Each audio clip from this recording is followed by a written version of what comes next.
اعوذ بالله من الشیطان الرجیم بسم الله الرحمن الرحیم د جرګي ټي وی ګران وختونکو السلام علیکم. زه یم ستاسو کوربه جنت ګل عادل سره د خپل مرګرو نادر خان لاله او د شمشاد انګار صاحب ستاسو په درانه خدمت کې یو ځل بیا حاضر یو. ګران وختونکو نن منګه راغلی یو ډیر زبردست انسان لا یو ډیر خوږجبي شاعر لا بهاجان شمال صاحب خواله راغلی یو. ډیر ملګری به پیژني ډیر ملګری به نه پیژني خو کومنګه دا وایو چې را بهاجان شمال صاحب چې کم دی که د مزاح دنیا دا که سنجیده شاعري ده په دوانو کې هغوی ته بازمایي کوي او ډیر زبردست لیکل کوي. نو د هغوی خواله راغلي یو ډېرې خبرې به نه کوو. تاسو به د هغوی سنجیده شاعري مو واورئ او د هغوی مزاحیه شاعري به مو واورئ. نو ډېر وخت نه دغه کوو، راځئ چې دا موږ هم د هغوی د کلامونه مزه واخلو او تاسو ته مزه واخلئ. شمال صاحب په پروګرام کې تاسو ته هرکلی. زما خوږو مینوالو وروڼو زه تاسو ته سلام کوم. په ډېر ما که ستاسو خیالي چې دا بوډاګان ګوره بوډاګان چې خو زړېږي نو په دې نیټې ځایي نه ما او ټپې چاربېتې کوي نو دا خو راته لاول وایم وایي بس ته بوډا شوې د هلکانو دا پېښې مه کوه، بس ته بوډا یې د هلکانو دا پېښې مه کوه، پردو ودونو کې چاربېتو دا ټپې مه کوه او خپل کور کې سم له خپله یا خپله په خپله ساته. د ښکلو هلکانو څه پردو حجرو کې شپې مه کوه او په زړه شخوانو په دا خپله باندې صبر وکړه او ښځې چې وینې نو په دغې تبصرې مه کوه او نور د کار نه یاسې تش ته خولې پولاو پخوې.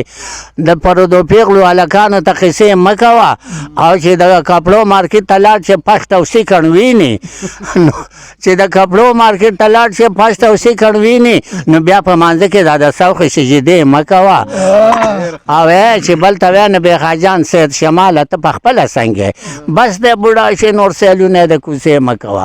د دې سپینې ګیرې دی دا سپینه ګیره چې کم دی نو دا مارکېټ ډېر زیات خرابوي او که رښتیا دا هلکان زمونږ رقیبان دی د دې سپین ګیرو او دا مارکېټ یې لاله زر که د دې سپینې ګیرې زه ډېر زر بوډا کړم وایي زر سپینې شوې ګیرې ګوره دا به ماته ګرانه شي هره منصوبه به زما ستا د لاس ورانه شي او پیغلې راته نه ګوري نن تا کوټه روپۍ کړم نه کومه ګیله د چا نه دا ګیله مې ستا نه شي او ښکلې چې را وګوري نو زر نانه مخ واړوي خو دا که په دا لږ غوندې کتل هم پښیمانه شي.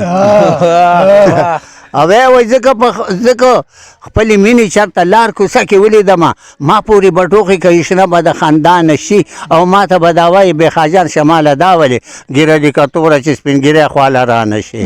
که ستاسو خیالي وایي دې ویلې خپې په ځان پسې راکاږې ما وې دا زما په خېټه کې نسخان دی او دې ویلې ته په غوږ باندې کنډه مې ما وې دا یې راله جوړ کړی داسې وړاندې دې وې ته خو په دې سر باندې کټا یې ما وې دا د میرې ښکاره نشان دی او دې وې تا خو بجلي نه نیسې دا ولې ما وې رنګ ته مې ته ګوره زیړ زعفران دی او دې وې تا سره واده کومه شماله ما وې 600 تروړه د واده ګران دی. ډیره مننه جی، ډیره مننه ګران وختونکو. تاسو د بهاجان شمال صاحب نه ښایسته ښایسته کلامونه واورېدلو، موږ یې خو ډیره مزه راکړه. امید لرو چې تاسو له هم خوند درکړئ. نو اوس انشاءالله پر روان پروګرام کې به د یو نوي میلمه سره ستاسو په درانه خدمت کې بیا حاضرېږو. تر هغې دمه پورې خپل کوربه جنت ګل عادل د هغه ملګري نادر خان لاله او شمشاد انګار صاحب له ورکړئ اجازت. د الله په امان.